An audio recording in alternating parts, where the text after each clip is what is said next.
మోసపూరితం చేసుకుంటూ ప్రభుత్వం అంతా కూడా కాలయాపన చేసుకుంటూ ఏది కూడా ఏ పనులను కూడా వాళ్ళు మేనిఫెస్టోలో చెప్పింది కానీ ఎలక్షన్ అప్పుడు చెప్పింది కానీ ఏది కూడా ముందుకు సాగడం లేదు.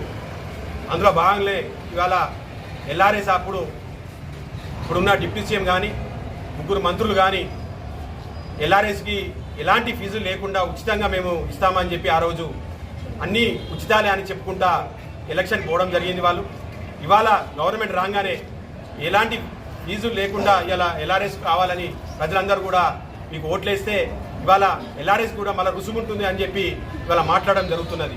ఇవాళ ప్రజలను ఎందుకు ఇట్లా మబ్బపెట్టి మీరు ఇన్ని రోజులు ఇలా చేస్తున్నారు అనేది ప్రజలందరూ కూడా గమనిస్తున్నారు. మేమందరం కూడా బీఆర్ఎస్ పార్టీ పక్షాన ఇవాళ గౌరవ కొప్పులీశ్వర్ గారి ఆధ్వర్యంలో, గోరకంటి చంద్ర గారి ఆధ్వర్యంలో ఇక్కడున్న కార్యకర్తలందరూ కూడా ఎట్టి పరిస్థితుల్లో కూడా ఎల్ఆర్ఎస్ రుసుములు లేకుండా ఫీజు చెల్లించే దిశలో మేమందరం కూడా ఎంతటి ధర్నాలకైనా సిద్ధమవుతాం. ఇవన్నీ కూడా మీరు 6 గ్యారెంటీలు కానీ ఇవన్నింటినీ కూడా ఏది కూడా మీరు ఏదో నామవాస్తం వాళ్ళ అప్లికేషన్ తీసుకుంటా ముందుకెళ్తున్నారు కానీ ఏది కూడా అయితే పోతే కూడా ఎవరికి కూడా నమ్మకం లేకుంటున్నది.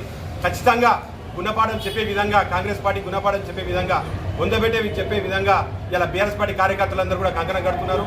ఎందుకంటే ఎంపీ ఎలక్షన్లో ఇంకెన్ని అబద్ధాలు చెప్పి మీరు ఇంకా ముందుకు వస్తారనేది కూడా ప్రజలందరూ కూడా గమనిస్తున్నారు.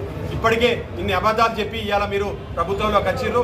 ఇక రాబోయే కాలంలో కూడా ఎట్టి పరిస్థితుల్లో ప్రజలను మిమ్మల్ని ఒప్పుకునే విషయంలో లేరు. ఖచ్చితంగా ఎంపీ ఎలక్షన్లో భారీ మెజార్టీ తోటి బీఆర్ఎస్ పార్టీ గెలవబోతుందని కోరుకుంటున్నారు.